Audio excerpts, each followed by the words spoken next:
I am fiercely independent, so I had no desire to join Keller Williams.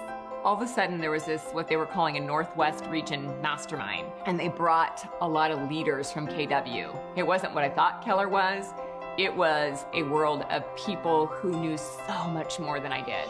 So when I came in, and my pain was I was working too many hours. I literally was sleeping 1 to 4 hours a night. They were able to help me where I needed it. And they didn't force it upon me. They asked me, gosh, we see this and we want to help. And I could have figured it out eventually, but certainly not at that level, and certainly not without a lot more pain. We have some really important big rocks, some travel, family time, and bonding time that's non-negotiable. I couldn't figure out how to do that before coming to Keller. They were able to help me where I needed it. They just wanted to pour into me to let me be the best that I could be and my brand to be the best that it could be.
Good morning, beautiful people. Happy Tuesday. We've got a good crew in here so far. All right. Well, we're going to jump right in, get started. We have so much to cover and so very little time.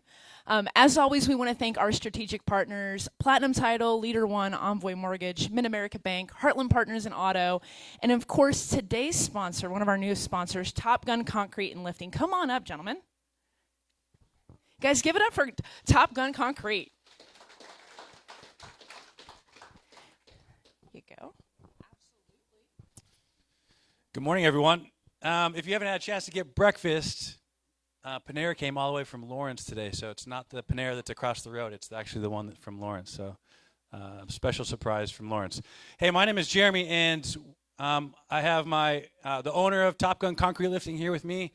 I help run the operation, but we're excited to be here because we have something very special to offer you and your clients.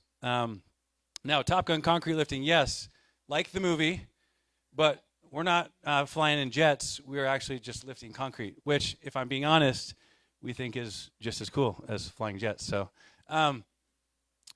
we came here today to tell you a little bit about how we can help you and your clients. But first, when I say Top Gun Concrete Lifting, we use a polyfoam product that's an alternative to mud jacking. And the reason why we use that product and love that product is because we can offer a solution for your clients, homeowners, that's long-lasting.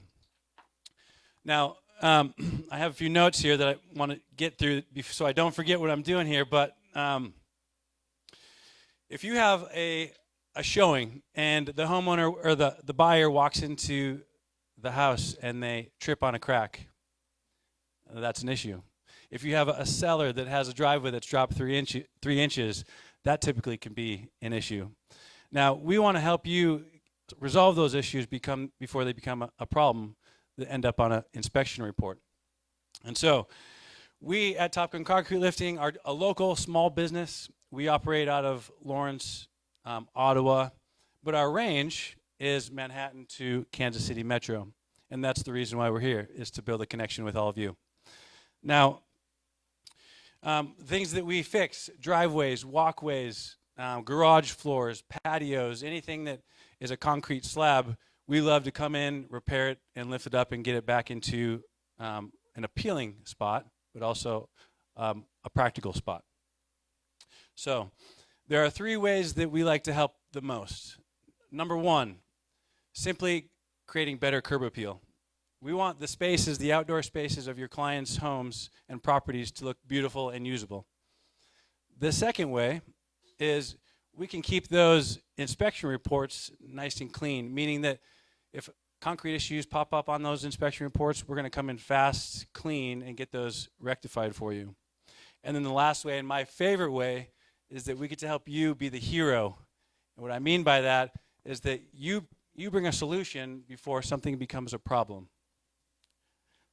Now, we have a very special program that's specific to all of you, and that's what we're calling the Pay at Close program. Now, there's situations where sellers don't want to put more money into the home to fix it up in order to sell. So our Pay at Close program allows the homeowners, the sellers, to get their concrete repaired at no cost to them, no additional money down, no upfront costs, and we're just paid out of the closing process of the home.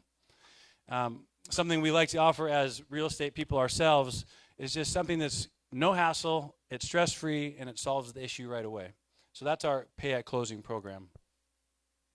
The bottom line of all of this, take away everything that I've just said. The bottom line here is that we're not just a normal concrete contractor. We want to be a member of your team, and for us, that means that we are here to build a relationship. We're here to also build your trust, but we're also here to provide a solution for you and your clients. And we can do that by providing a really great solution for their sinking concrete. We're going to be around. We're sticking around for the meeting. We'd love to answer questions. You may have listings out there now that have some concrete issues, and we'd love to talk to you about those. But like I said, we're ultimately here to build a relationship and some trust, and then we'll see where the relationship goes from there. I think we have a minute or two, but I would love to answer questions. If not, we'll stick around and we'll connect later.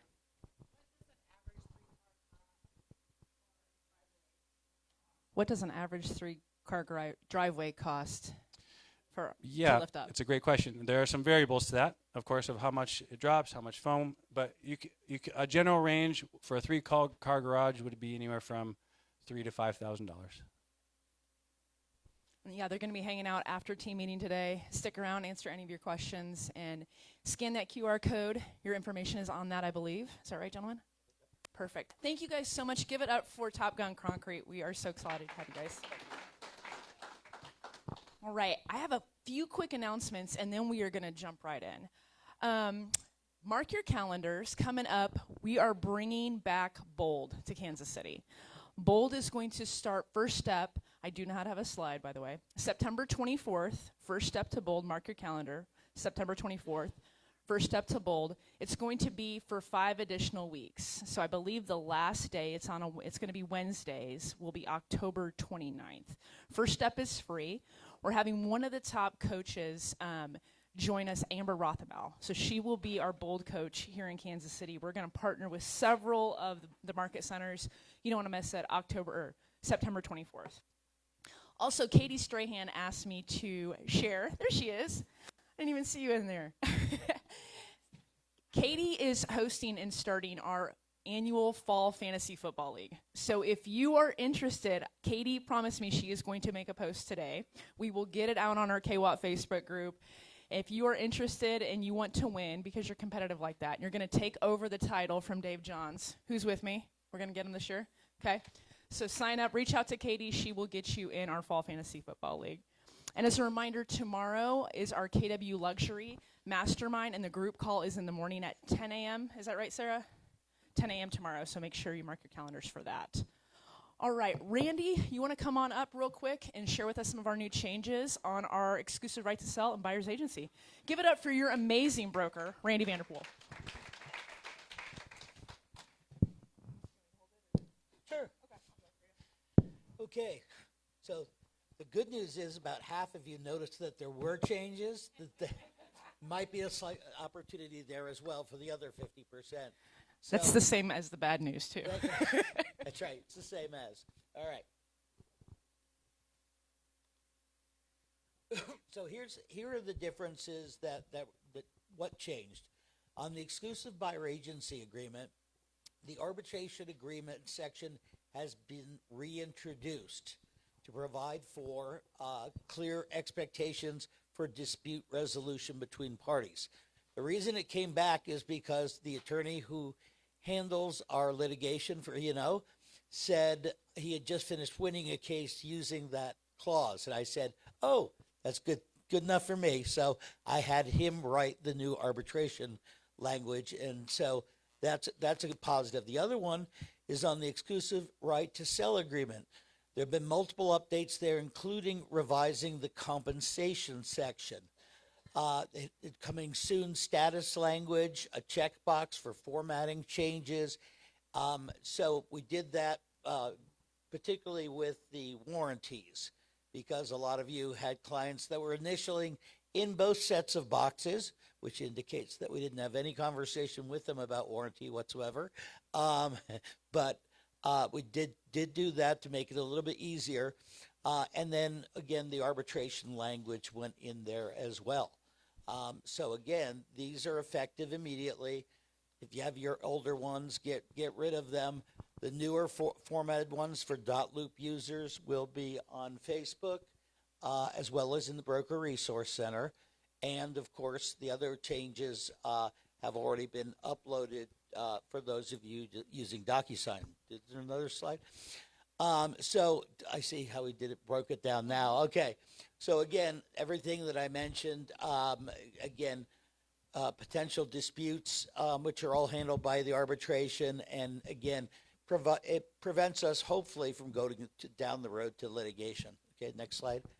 And again, same thing with the right to sell agreement. It didn't need a full slide, but okay.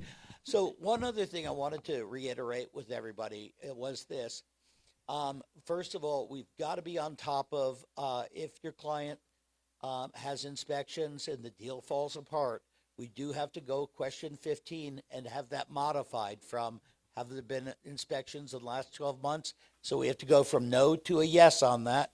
And then there's some lines under number 16, which basically is where you have to put in the explanation.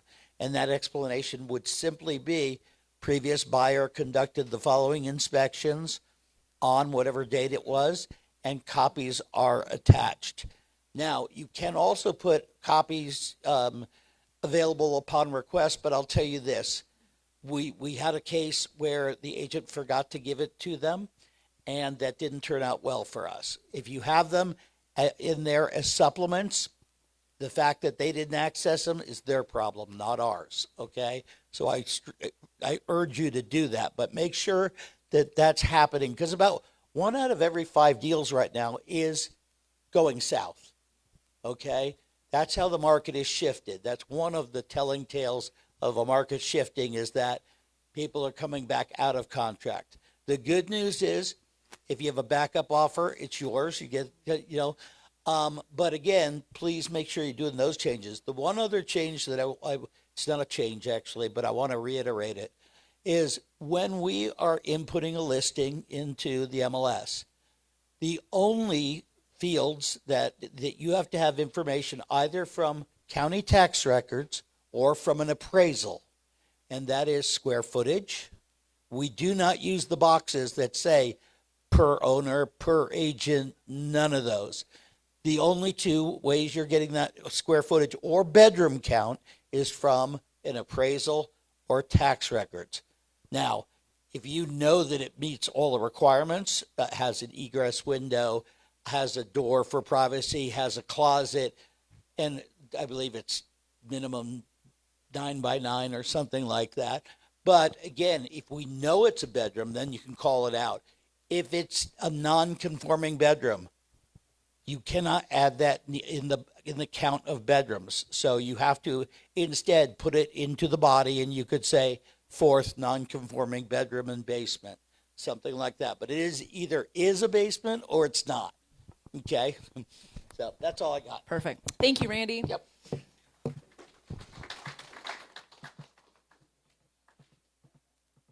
All right, so you guys, just a reminder, you can access those directly in DocuSign, and they're also available on the KW Broker Resource Center, which is at kwbrc.com, kwbrc.com. Yes, Chris? I believe it says July 2025. Is that right? July. V2, yes, V2, thanks. Okay, just a reminder for those of you that are going to Mega Agent Camp with us, we are doing a Know Before You Go directly after this meeting. So if you're coming to Mega Camp, make sure you stick around. The team and I will be talking through what you need to know, the agenda, what the week's going to look like next week for all of us going to San Antonio.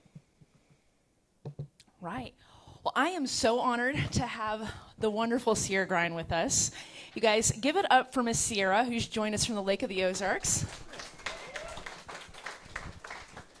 Sarah's got some powerful conversations about partnerships, how she builds key relationships. So, Cierra, the floor is yours. Wonderful, thank you. Yes. I'm turned on and ready. Wonderful. Thank you, Sarah and Tyler.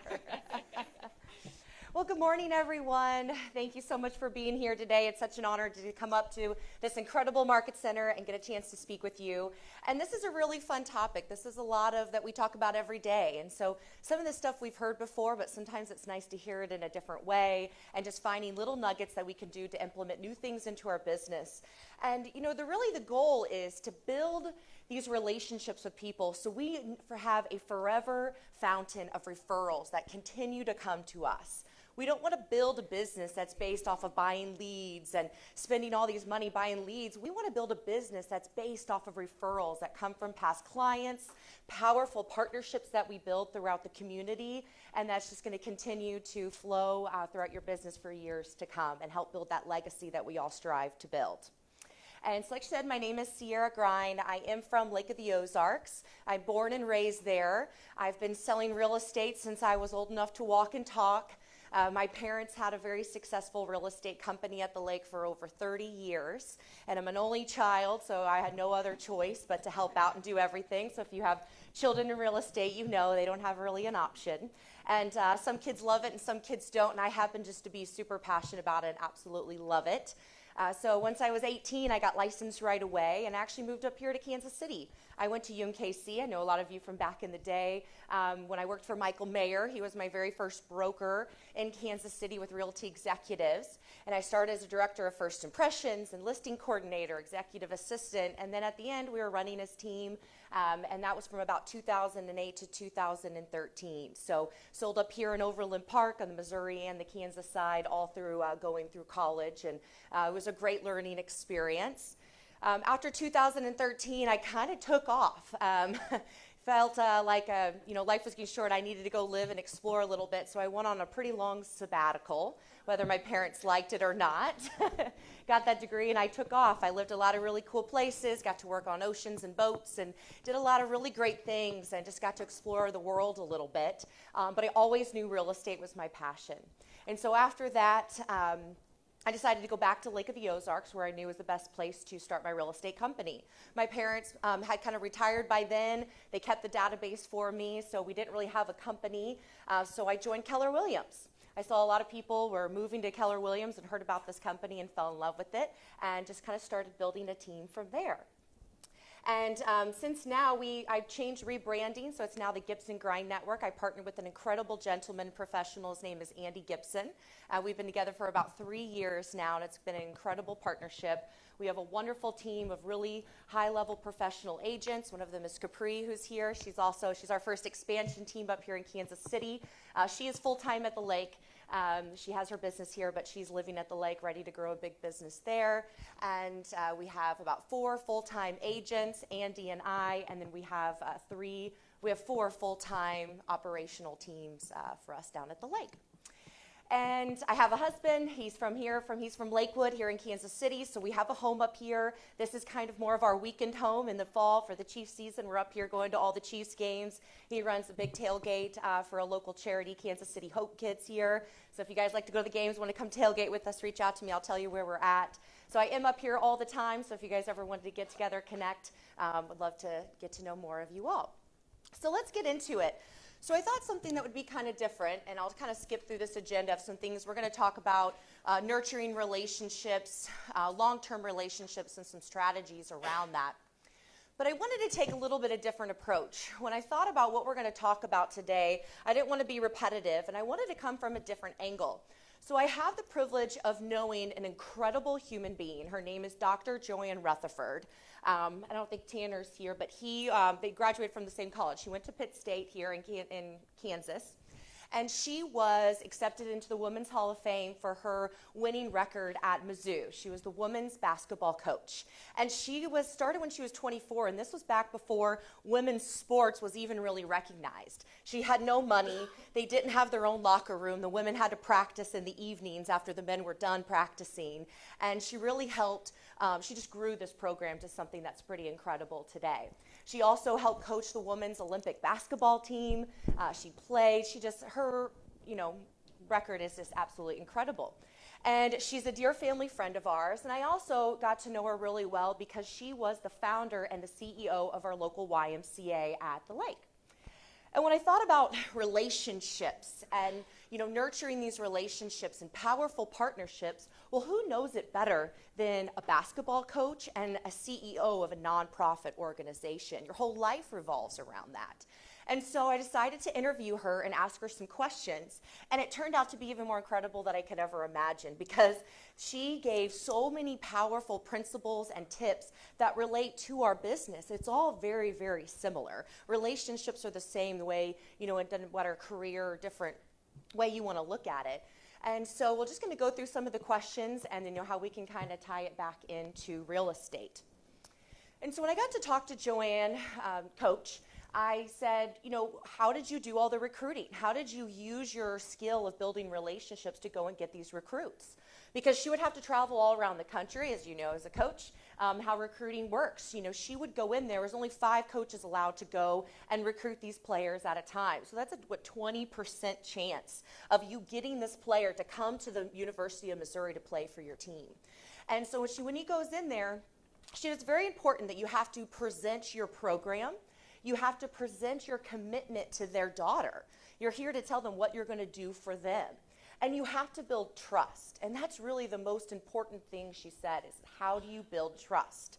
And how do you build trust? You build it through commitment and constant communication and doing all of your research. Knowing every detail that you need to do. And we can relate to this. This is just like when we go on an appointment to a listing appointment or a recruiting appointment or a buyer consultation. You don't just walk in there not having any of your research together. And those appointments when you're very well researched and the ones where you're really winging it. And you can tell that one was wasn't as powerful as it could have been. So trust is being there for them every step of the way. She said her level of communication and commitment and research was at a whole nother level. She was constantly calling them, and not just the player, but the parents, the grandparents. When she would go on these recruiting appointments, she would go early and she would go to the local cafes. She would find out about these players and the families. What did the community say about them and what their father did? And so she could play into every different personality and who she was speaking to that day. She would be herself. She would be very authentic, and you had to present your value. And we've realized how important that is in this industry today with all the different changes of our industry. And now more than ever, we truly have to speak our value and what our commitment is to our clients and what we're going to do for them. They've already done the research about her. They know all about this coach when she walks in the door. So yes, you do have to present who you are and your credentials. But just like when we walk in the door to our clients, to the customers, they know who you are. They've done the research. They've looked you up. They want to know what you're going to do for them and how you're going to do it. She also said, she never gave a bunch of promises. You can go in there and you usually know who these coaches are you're going up against. And she never took a negative approach, because some would say, oh, well, so-and-so said this. And a lot of times we know who the competition is that we're going up against in some of these appointments. But she would never make a comment of anything that was negative, would only speak highly of others, and take the conversation right back to them and what she's going to do for their daughter. She said, I wouldn't go in there and be making all of these promises, because how could one person fulfill all of these incredible promises that you're spilling out in front of them? She said, I will make you 2 promises. The first one is, I promise that your daughter is going to get a college education. That I will promise you. My second promise is that she is going to be a part of a winning program. Those are 2 things I can promise to you.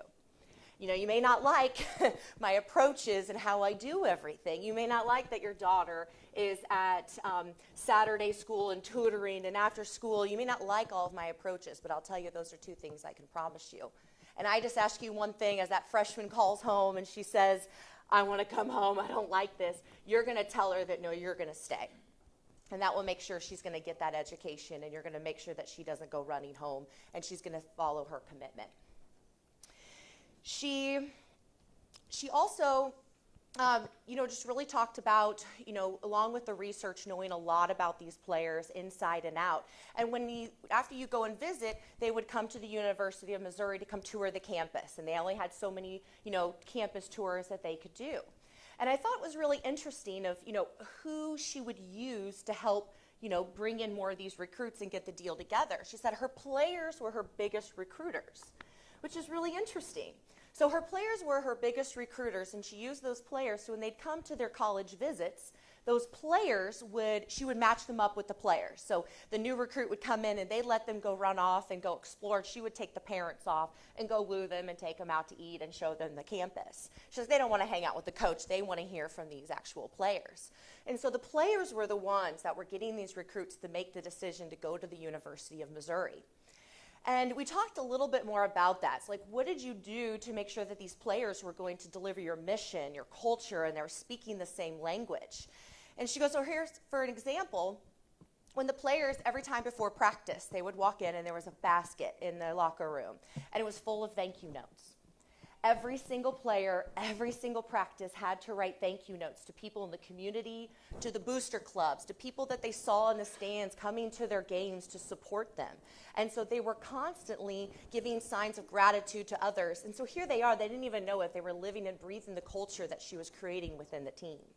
And so little things like that just made them natural, incredible, never-ending referral sources for her and for her program. And she said it never stopped. When they graduated, it was even more. As soon as they graduated, those relationships continued to be cultivated and fostered.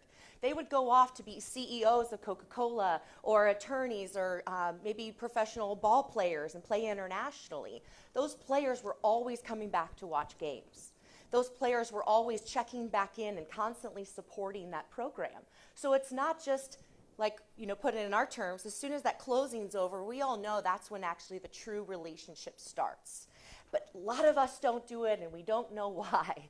Why do we all of a sudden just stop talking to these people as soon as we get done with the closing? Because they will forget about you. But it's our job to make sure that we stay front of mind and we continue keeping them in our world and in our culture, so there's just never-ending referral sources for us. And so I thought that was pretty incredible what she did for her players, and it would continue, and they still are today. She has more Christmas cards than you could ever imagine that one person gets because of these amazing relationships that she got to build with these players. A couple other things is that a really cool story, and it's about, being authentic. We hear that a lot, and it's so true. She goes, the beginning of my career, I would read every coaching book out there. Pat Summitt was a good friend of hers. So she would, read everything that every top coach has ever done. And she would see how they dress and what they do. And it's very easy to fall into that, to where you want to be something that you're not. You want to try to be like somebody else.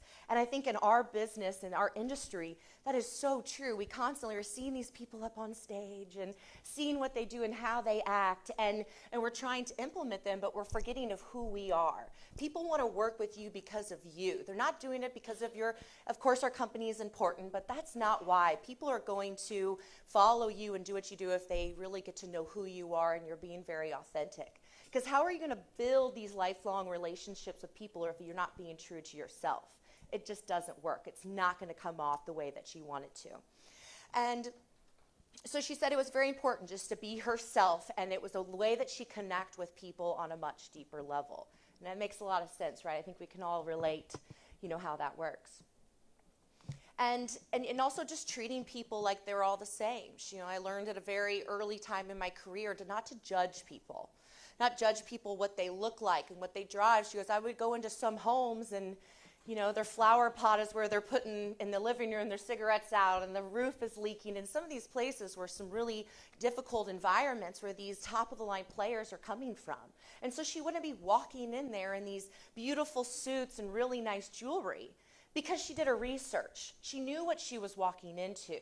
She understood who these people were so she could meet them where they were and make them feel welcome and, like they were all a part of one. And so, again, if you're going in there and not really know who you're going to talk to and what your message is going to be, then it's not going to fall off great and it's not going to work out. Your goal is not going to come together. So, but not judging people and treating everybody the same. This really cool story, she said she met with this family and they came to do the visit at the college. And she talked to the parents. She goes, hey, I want to take you out to a nice dinner. Where do you want to go? I'll take you to some of the nicest restaurants in Columbia. He goes, oh, I don't really know. How about let's just go to one of those smorgasbords, like a buffet? She goes, what the hell, a smorgasbord? Why do we want to go to one of those? That doesn't make any sense. So he says, no, let's go there. So she said, okay. So she took him to the smorgasbord he wanted to go. Well, the next time they go out, she would usually take a player with her. And she goes, want to take your daughter out? We're going to go somewhere nice. Let's go somewhere out in the community. Takes them to somebody in Columbia. And she kind of noticed, he's kind of, flipping around his menu, and she's like, something's off, and I haven't really pinpointed what it was. Well, it was actually the fact that he didn't know how to read. He didn't know how to read the menu, and it made him feel really uncomfortable. Because when he ordered, he just said, I'll just have what she's having. And it clicked to her, and she goes, that's exactly why. That's why he told me where he wanted to go and where, he was comfortable, but I was ready. I wanted to impress him, and I wanted to show him something different.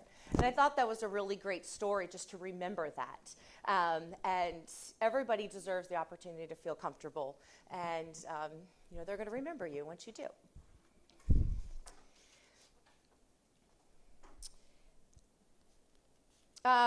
And really, turning our past clients into advocates, just like she did with her players, and how we can get better.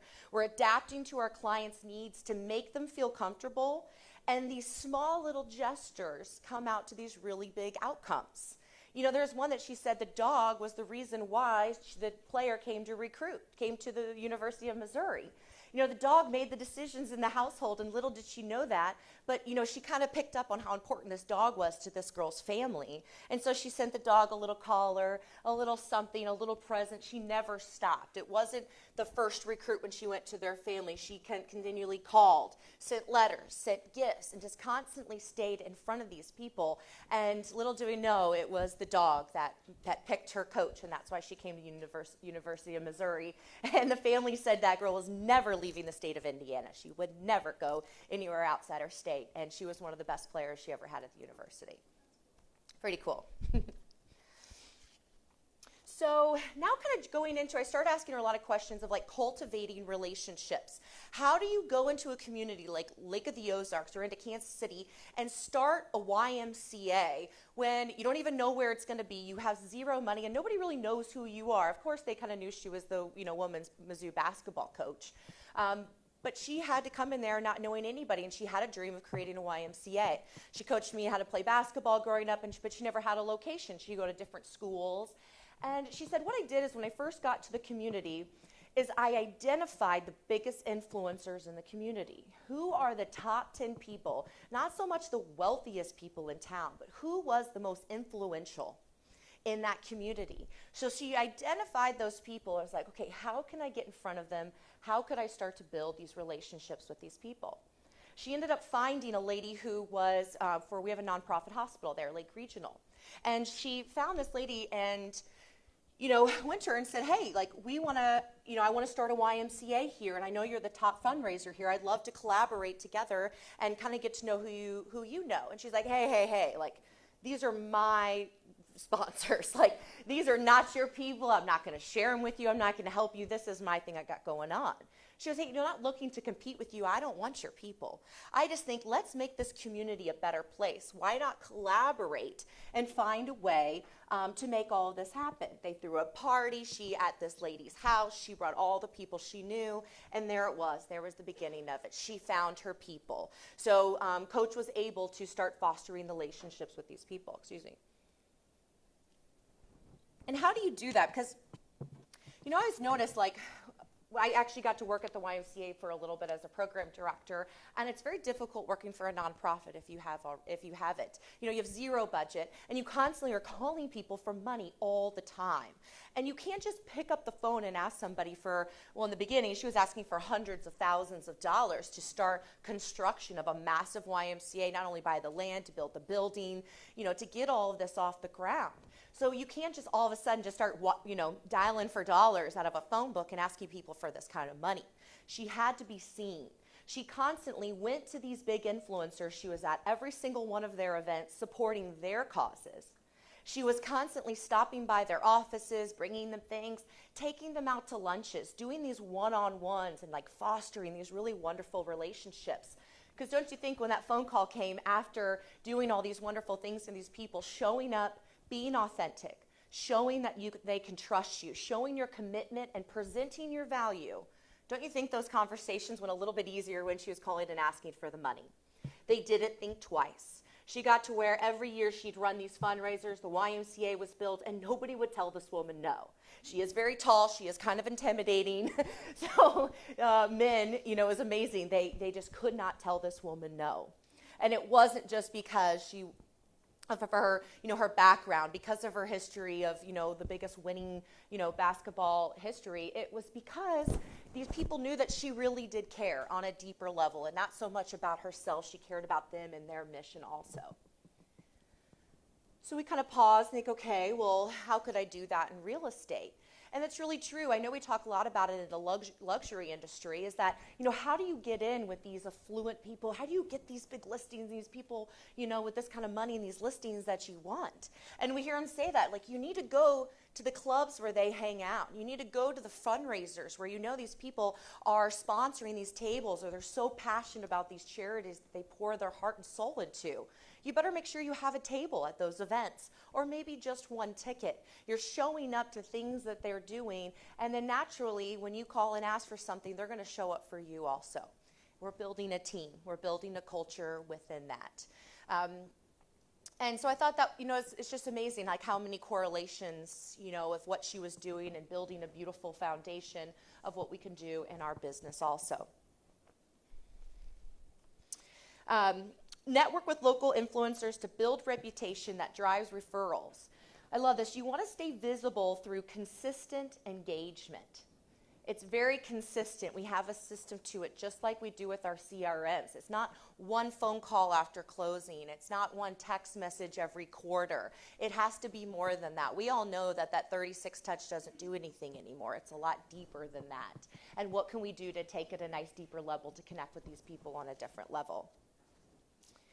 And another, like, I kind of put this in quotes, exactly what she said. I thought it was beautiful, that everyone has a story worth understanding. Are you going to take the time to understand it and get to learn them and understand their story and find out how you could be of value to them and bring value to their world, and so they'll naturally do the same for you. And they're going to remember you by doing that. If you want to connect, you have to genuinely be yourself. So a couple nice lessons, and I hate to read off slides, but this was just really good. Some notes that she said that her success stemmed from authenticity, preparation, and relentless engagement. She built trust through research, through consistent communication.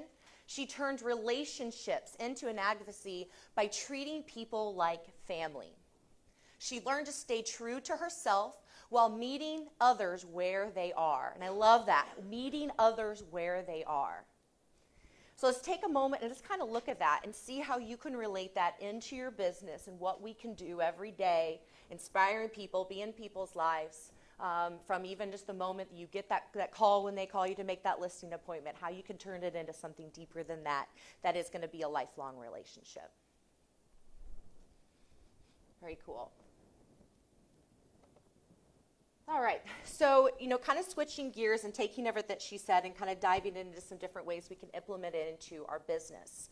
So after listening to her interview and kind of going everything, I thought of 5 principles to build these key relationships. And the first one is what we talked about, is doing your research, knowing exactly what you're doing when you go into these appointments. We know who these people are. You can do background research on them, looking up on Facebook, know the history of their home. You know the history of the neighbors and the subdivision, going very, very deep with the research. And then we're building trust through that. They're going to see that we put in the time to know the information, to be well studied, to be well spoken when you have a moment to show up in front of these people, and we're going to build the trust. We're also going to speak our value and not overpromise, and make sure that we're saying things that we can truly deliver and that's truly true to ourselves. We're also going to communicate our commitment, what we're going to do for them, and we're also going to be super authentic while doing that. And you want to prove that value before you even get the moment to go out with them. Saying things like, I know the market better than anybody else does. I grew up at Lake of the Ozarks. I live and breathe this community. I am the person you want to trust with the purchase of your new home. Mr. and Mrs. Seller actually already drove by your house. It looks absolutely beautiful. Your landscaping is incredible. I cannot wait to meet you at 4 o'clock on Wednesday. Little things that you can say that before you even meet them, you're already proving your value and your commitment to these people that you get a chance to meet. You're going to be real. You're going to be consistent. And you're going to communicate your value, and we're going to be seen in the community. Because that's a really great way to already have people just naturally build trust with you, because they see you in a different light, that you're not just, pouring your heart and soul into your real estate business, but they see you out all the time, that you're constantly a part of this organization, a part of this charity, helping out, involved with your kids' school, involved with the church. People are always watching us. You're always on. I always like to think of it as that, like Disney characters at Disney.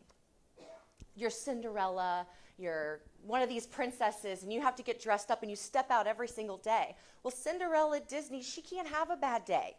Like every child's dream is to go to Disney, and they finally get to meet this beautiful Cinderella. Cinderella can't have a bad day. Imagine what it's going to do to this poor little girl. Everything she thought you were, you're not.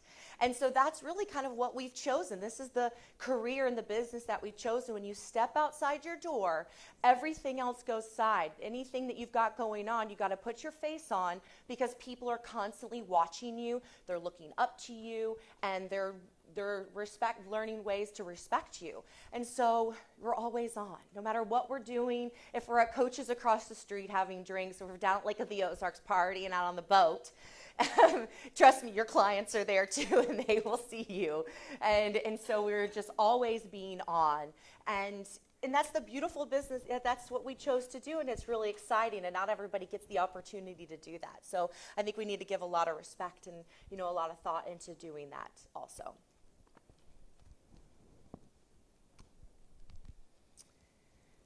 Your clients is your greatest asset. Invest in them, and they will invest in you.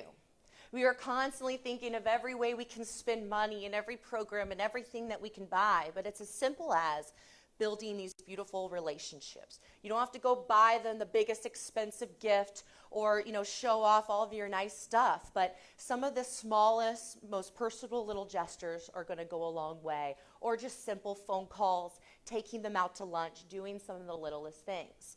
And, why is it that us, like I said earlier, us as real estate agents don't continue the relationships on after closing? It's so easy how easily you can forget these clients, and they're going to forget you just as easily. And then you're going to realize when they have their house on the market and they didn't call you back, that's when you're going to remember, and it stings. We've all been there, right? It's happened to all of us, and sometimes a couple more times than once. And for some reason, we sometimes just can't catch on to it.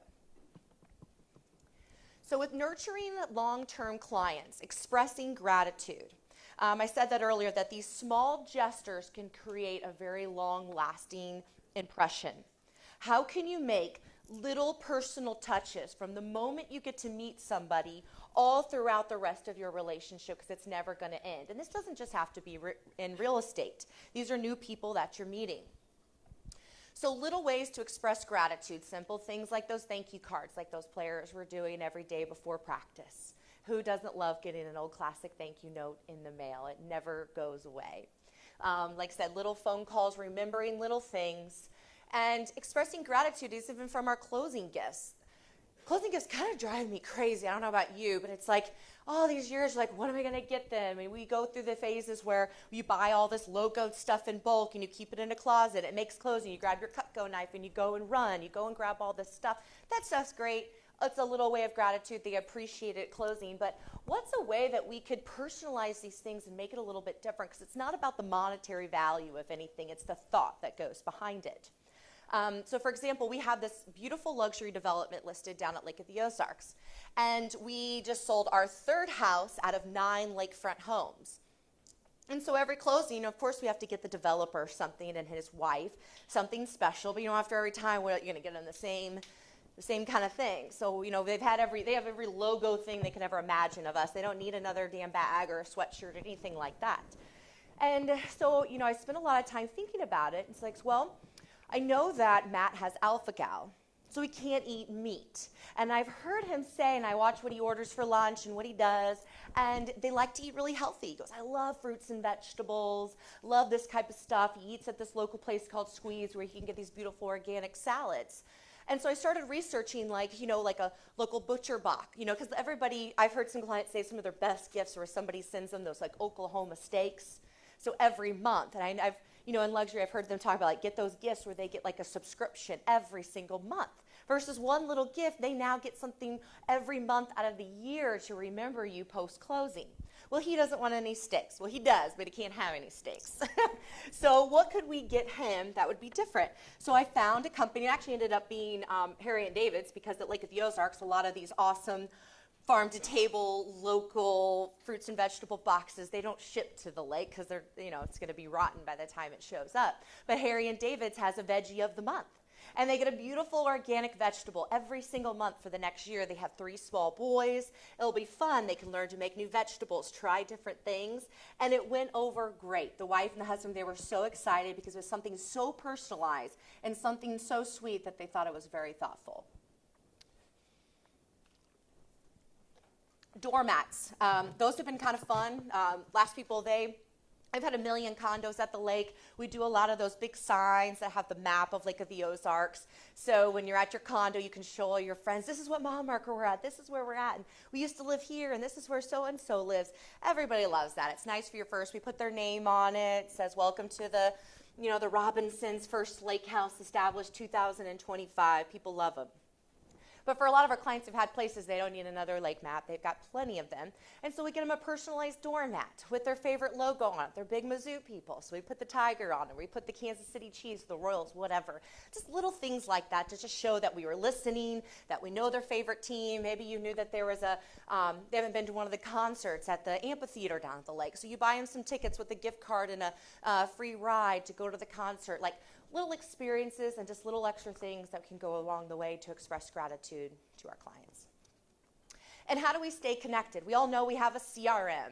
So of course we're going to use our CRM. We're going to allow technology to make our lives easier so just things naturally syndicate out to our clients. Like I said earlier, we know that 36 touch doesn't touch it anymore. You have to double that to stay in front of these clients because so many people are bombarding them. There's 1 million different real estate agents out there trying to earn their business along with you.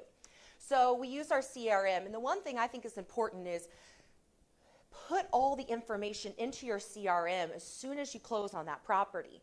Every little detail that you know about them, what's their dog's name, their favorite restaurants, why do they like that area, where they've lived, because you just naturally can't remember all of that information. So put it in your database from the very beginning, because we all know our businesses really aren't worth anything than what our databases were. So feed it with every detail possible. So, and price points and different things. So when you want to send messages out to people, you can send more specialized messages to different groups within your database that relate to them. If they have kids, we're not going to, we have a movie theater fun event coming up. I'm not going to invite all my retired clients, in a certain age group to this little cartoon movie for a back to school party. But everybody I know that has young children, they're tagged. And finding all those tags, it's going to make it a lot easier for us to invite that certain clientele or that certain group to come to some of our parties. And for personal engagement, remembering, like I said, all the details and staying visible. Social media is amazing. We don't want to come off salesy, post all that stuff, but become friends with your clients as soon as closing or as soon as you meet them on all your social media platforms. Like their page, comment on their page, you wish them happy birthday. Then now you know firsthand that so-and-so's graduating. You can send them a little card. You're their new best friend now. So just keep immersing yourself into their lives, learning about them, showing up, being authentic, and showing that you truly care. And that's what's nice about social media is you can get on every morning, spend the first 5 to 10 minutes and just giving some people some love and giving some people some attention. Hosting events. This is one I want to spend a little time on because this is one of our favorites. My mother was really big into events, so I think I always just, raised always lots of parties and lots of fun. And naturally, we live in a resort community. Everybody's there to party and have some fun. So we love to go big on our events. One of my favorite that I started doing a long time ago was these monthly socials. So through the main summer months, which our season is Memorial Day to Labor Day, we would have these just fun, lighthearted, they started very simple, lighthearted little happy hours. I'd call all my clients, any closing, and say, hey, come out to a happy hour. Let me buy you a drink. I've got some appetizers. And we feature a different restaurant every month. So we pick a fun lake bar. The local businesses love it. I always make sure the owner knows, the manager knows that, hey, we'd love to bring our clients here, have a little special area. Not only does it allow the people moving to the lake to try new areas, and it's amazing how some places, people have been there forever, have never tried these certain restaurants. Sometimes we'll pick like little cool dive bars that nobody's been to before. But what I started to realize is that, the months and months and years after we did this, is people were becoming friends with people that they never knew before. And it's so amazing because, you move to the lake, we have a lot of people who retire there, and they really don't know anybody. And, sometimes it's harder in a smaller town to make friends than it is even in these big cities. And so we gave people a beautiful platform to meet people that they never would have known before. And now everybody gets excited to come to these happy hours and see these new folks that they've become friends with, or their agents who are now their new best friends. And it's fun. I see these, they'll go out and have dinners on their own now. And now they're getting out and having their own little get-togethers. And so we're just creating this really beautiful environment, not only for agents to thrive in their database. Like how awesome that you get to be with a team for a recruiting tool that we provide this environment and pay for all this stuff that you can just bring people to, even people you're showing property to or talking.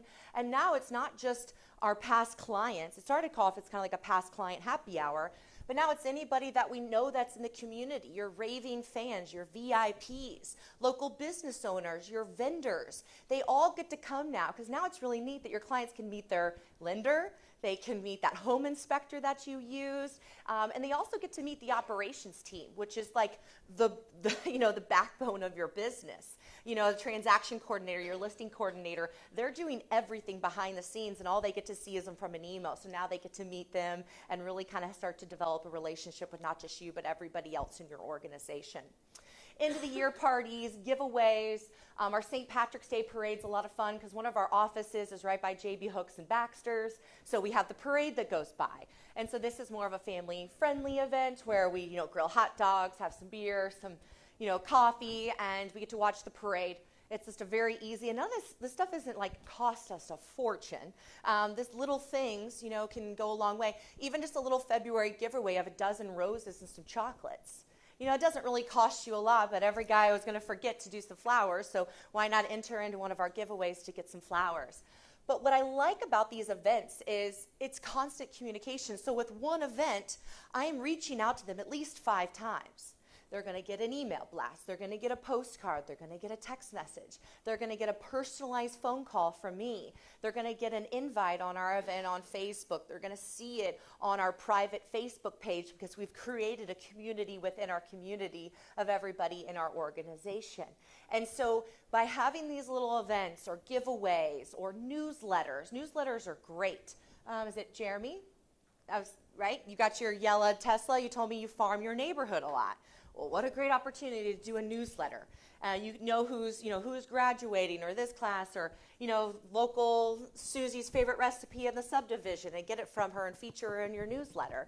These are all constant things that we can do to stay connected with them. That's not salesy, not saying, don't forget to shut your water off in the winter or turn your clocks back. Like, yeah, all that stuff's great and all, but these are just fun little extra ways that you can constantly stay in touch.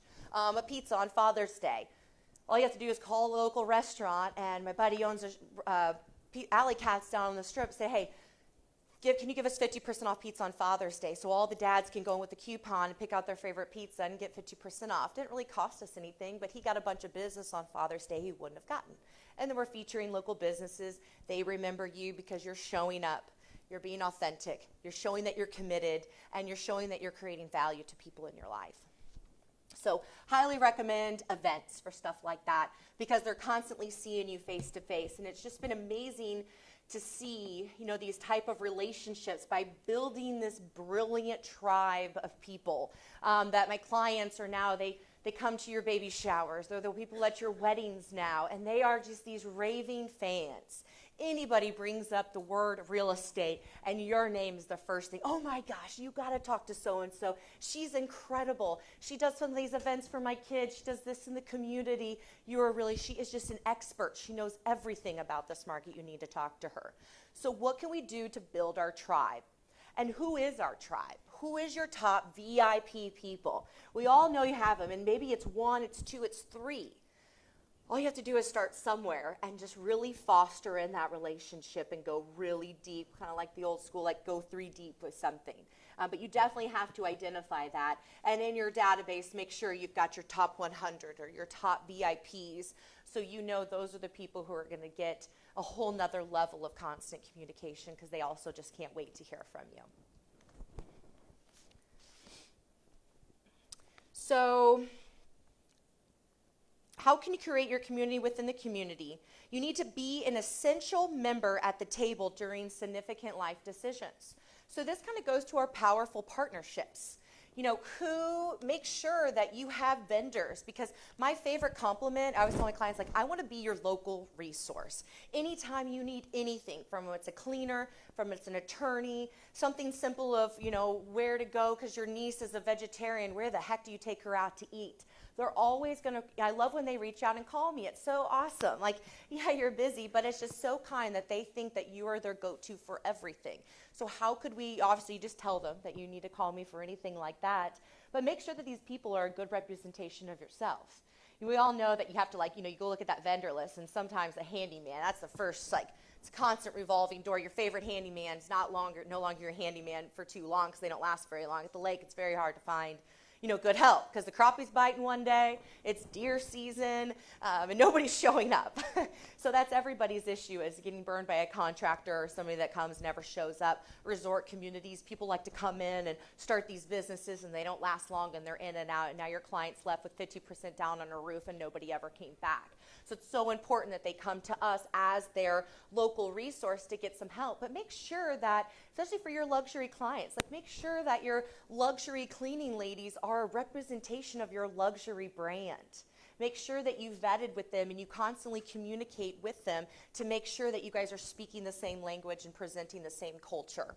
For boat sales, I know car sales is big up here. We don't really have we don't have Mercedes and Tesla and things like that, but who's your local sales guy?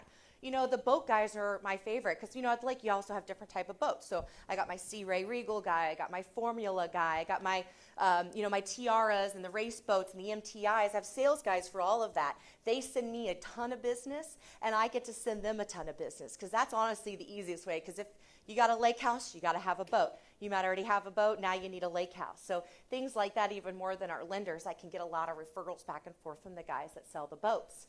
So they're sending me gifts. I'm constantly checking in with them, inviting them and their families to our events so they could take advantage of it and get to meet new people, bringing their boats to our open houses to be at the docks to showcase, what this would look like with your brand new boat in the dock.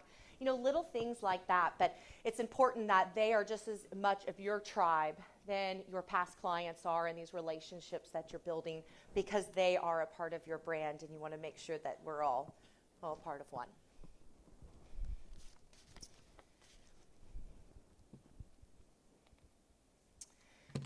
This is just nice, show obviously that your clients are going to just spread all the way out for these beautiful, never-ending referrals. And it doesn't just happen by sending them a couple little things from your CRM or this little stuff. I promise you it's not going to have that big impact. But taking some lessons that we got from the coach at Mizzou and as the CEO of the YMCA of different ways that she really put these personal touches and poured her heart and soul into these people's lives, to where if she needs anything ever, don't you think she can call anybody and they would jump for her and show up if she ever needed it? How many of us can say that for our business? We're going to call some of our past clients. Would they do anything for you, just like you would do anything for them also? So if you build lifelong relationships by being genuine, by being proactive, and also being adaptable to the environments of their environments and what they're looking for, we're going to have beautiful, awesome businesses, life worth living, and life of fulfillment. Just want to share, that's Andy Gibson, my business partner. Your guys' Market Center is the best referral source ever. We absolutely love you guys, and I hope you know we appreciate it, and we treat your clients with the utmost respect and great customer service. So thank you so much. Anything you guys ever do, Andy and I mainly handle the listing side of things, and then any referrals you guys send the way, we do the initial consultation, stay involved, help with the negotiations. We really work as a wonderful team, so nobody's going to feel like they're getting passed off or anything like that. They just kind of get welcomed into our beautiful little culture that we've created. I do have my cell phone up there, so put that into your phone if you ever need anything. And also, if you're at the lake, call me. You want to know where to go, where the fun hot spots are, where you should stay. If you need an Airbnb or a hotel or anything like that, I would also like to be your local resource in the area. And if, like I said, if you're at a Chiefs game or something, reach out to me also. But thank you so much for the opportunity to be here today. So good, was it not? Well, I wanted to take a few minutes for some questions, ahas that you guys have. Let's put Cierra to the test while we have her for the next 5 minutes or so. What were some of your number one ahas or some of your questions that you have around anything that Cierra shared this morning? Come on, K-WAP. I know you guys got one. Sarah, you got her? You made a powerful statement. I was running late, but listening to you in the car, so I couldn't get here fast enough to take these notes. But one of the statements you made is get involved, you're always on. And I think that all the time, I feel like I'm on, but I don't, and like when I come in contact with other agents, they're not always on. So to me, that was really powerful, because I'll be out and about and I'll see other agents and think, girlfriend, like what is going on? So I love that you said that. You never know who you're going to run into. I love that you said the word relentless engagement. Like, you have to stay top of mind, because they probably know 10 other agents, and who are they going to call when they actually need something? So staying in front of them, top of mind. I love that you said that. And it's such a compliment, isn't it? It really helps kind of fulfill you and just know why you're doing it when they call you for that. Cierra sold my parents' condo for them, so she's amazing. Please do it. Even my dad was like, "Oh my gosh, she's so good." Not you, but and now they give me referrals. It's yes, wonderful. They do. Every time I see their sign, I'm like, "Oh, I gotta text Cierra." Anyway, my question for you is, obviously down at the lake, you have more of an ebb and flow of business. Like, you're busier probably during a certain time of year. How do you keep engaged and keep your business flowing whenever lake season isn't in season? Yeah, that's a really good question, because fourth quarter is pretty rough for us. So January and February, it's cold, it's icy. Those are the times where you really get to really connect with people and reach out to people. They're home too, so a lot of times they're in Kansas City and they're iced into also. So that's where lead generation really gets to spike it up.